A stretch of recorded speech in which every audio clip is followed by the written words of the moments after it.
Hello, hi. So this video is on Alexia, which is a disorder when we study about reading writing disorders in psychology. And so we will be looking at the description of what is the disorder, the etiology, the implications, and the treatment in very brief. And as it will be a brief description of the disorder, I will be including some references in the description box below for you to go through. All right. So now what is alexia?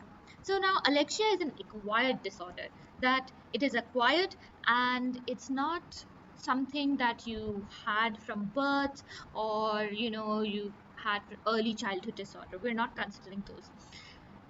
So what happens in alexia is that the patients can spell and write words, but they words and sentences, but they cannot read or comprehend written language. So now, as we can see here, that the person is struggling to read and comprehend what is written, right? So, however, all of that things is happening. Their writing skills and their speech production and their comprehension overall remains intact. So it is to understand that, how I said before also, that the differentiating clinical feature excludes the mechanical inability to read, such as visual impairment. So, if there is a visual impairment and people are not able to read, that will not come into it. And other thing is the educational factors. So, the educational factors that are resulting in illiteracy, then we wouldn't consider it as a case of alexia. Now, to understand the etiology of alexia, it is very important to look at the brain, because a different brain area is damaged in each form of alexia. And three major classifications of alexia exist, with varying syndromes of alexia associated with each. So now the three areas that we're seeing is the posterior area, the central area, and the anterior area. The posterior would have our occipital lobe, the central would have our parietal and temporal lobe, and the anterior would have our frontal lobe. And how these areas function, and the damage to which area causes different types of alexia. So now here we're seeing the clinical features that are differentiating the three types of alexias. Now the types are based on where the damage is happening. So the posterior area, the central area, or the anterior area. So now it is important to remember that the posterior area will have your occipital lobe, the central area will have your parietal and temporal lobe, and your anterior area would have your frontal lobe. Now on these parameters we'll see how these are differentiated. So now reading.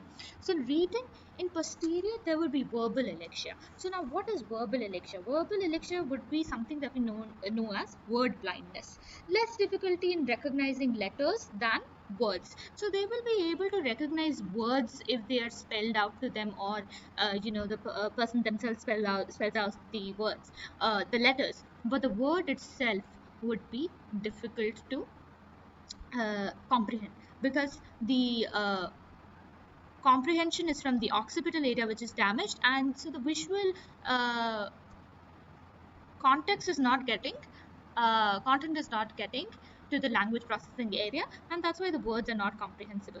Now in total alexia, what is happening, neither the word nor the letters are being comprehended or processed. Now in literal alexia, what is happening is the word themselves, you know depending on the language, the syntax, the sequence, right, the person can use their verbal working memory and remember those words, uh, uh, comprehend those words, but the letter themselves are the issue here. They cannot recognize the letters. It is due to the frontal lobes functioning that they're able to recognize the words. Now, writing to dictation, agraphia would be the inability to write. So, writing to dictation, in posterior there is no agraphia. There is severe one in central and severe also in anterior. Copying is slavish, which is imitation. Central also slavish, and poor, clumsy, and omissions are there in anterior area, Alexia. Letter naming is relatively okay to name which letter this is or which letter this is. Severe letter anomia. They can write the letters, but they do not know which letter it is. Again, same in anterior. Comprehension of spelled out words, good in posterior, failed in central, some success in anterior. Spelling aloud. Now, spelling aloud the words B A D B A T or something, good. failed and poor in anterior. Now associated findings we'll see. Now the output. Language output, they're able to speak, yes. Normal and posterior. Fluent aphasia. Now, fluent aphasia is something that we also known as Wernicke's aphasia, where they're able to speak fluently. They'll speak fluently, but what they're speaking, it can be illegible. It would be nonsensical what they're speaking. In anterior, there's non-fluent aphasia. They're not able to speak at all, or maybe as less as 4 words they're able to get out. They are able to comprehend everything, but they're not able to speak. Now, the motor functioning. So in posterior there is no paralysis, central there is mild paralysis, and in anterior there is hemiplasia. So paralysis is, you can see there is a weak muscle here, and so the muscle tone and strength is weak. And hemiplasia would be that one part of the body is either paralyzed or the muscles are too weak. Motor apraxia, here we can see the muscle is fine, muscle tone and strength, everything will be fine. The posterior but apraxia would be that they are still not able to do any highly trained movements. If they have to do any highly trained movements, they're not able to do that. So is motor apraxia there in posterior? No. uh, Central, sometimes it is there and frequently present in anterior. Sensation, no problems, often sensory loss, mild sensory loss. Visual field, right hemianopia, sometimes hemianopia, and usually okay. Hemianopia would be that your one visual field, loss of vision in half of your visual field. Gerstmann syndrome is also a neurobiological syndrome which happens in the parietal lobe. So now we are only seeing it in the central Alexia because parietal lobe is a part of central Alexia, and we're not seeing it in the posterior or the anterior. Now we saw, we already saw what kind of physical effects Alexia can have on a person's functioning. But in terms of social functioning or maybe academic, occupational functioning, what is happening? So although Alexia itself has less association with increased morbidity, combined with other communication issues, the disorder can significantly contribute to disability. Now, what is happening here is people might get withdrawn, they might get depressed, they might feel secluded, and they might also, start being isolated. So, what we see here is that removing a form of communication, which is a big deal, right? What happens is it can add to depression and it can add to isolation. Now we saw that the effects that the disorder is causing, right? Now there should be some treatment, right? Now the treatment would be divided into reversible and irreversible. So in reversible cases, treating Alexia involves reversing disease process itself. Now the disease process could be through, it could be an infection or it could be mass lesions. So what we can do is treat the infection or remove the mass lesions, and then in those will be the reversible cases, and that would be the treatment for Alexia in those cases.